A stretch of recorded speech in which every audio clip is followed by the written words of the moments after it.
এরে আল্লাহর বান্দারা, যারা বলে মারিফত বলতে কিচ্ছু নাই, আমি বাংলাদেশে ঘোষণা দিছি তারা ভণ্ড।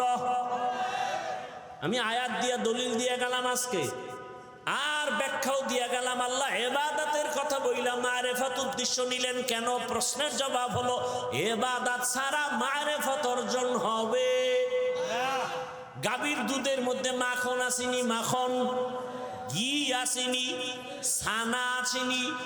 20 কেজি দুধ গাভীর আপনার সামনে পাত্রে রাখলাম আর বললাম দুধের মধ্যে মাখন আছে, ঘি আছে, ছানা আছে। এক বোকা হয়তো একটু খুঁজে দেখি, হাতটা দিয়ে ভিতরে হাত দিয়ে খুঁজে 24 ঘন্টা যদি খুঁজে পাবে মাখন? তার মানে মাখন নাই।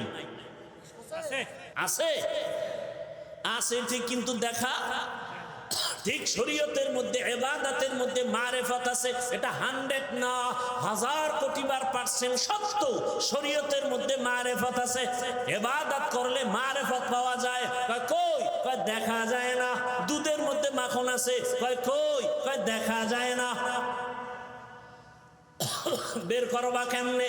কয় মেহনত করো। দুধের মধ্যে মাখন বের করতে কি লাগবে? মেহনত করা লাগবে।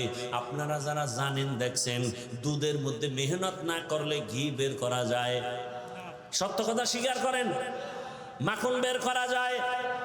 শরীয়তের মধ্যে ইবাদতের মধ্যে মেহনত চালাও, মেহনত চালাও, মেহনত চালাও। বলে হাফিজ ভাই কিসের মেহনত? মেহনত হলো তাকওয়ার মেহনত, ইখলাসের মেহনত চালাও, তাকওয়ার মেহনত চালাও। চালাইতে চালাইতে দেখবা আরে আল্লাহকে ডাইরেক্ট দেখা যাবে না, তবে আমার মাওলার কুদরতের ঘেরান তুমি নাকের মধ্যে পাইবা।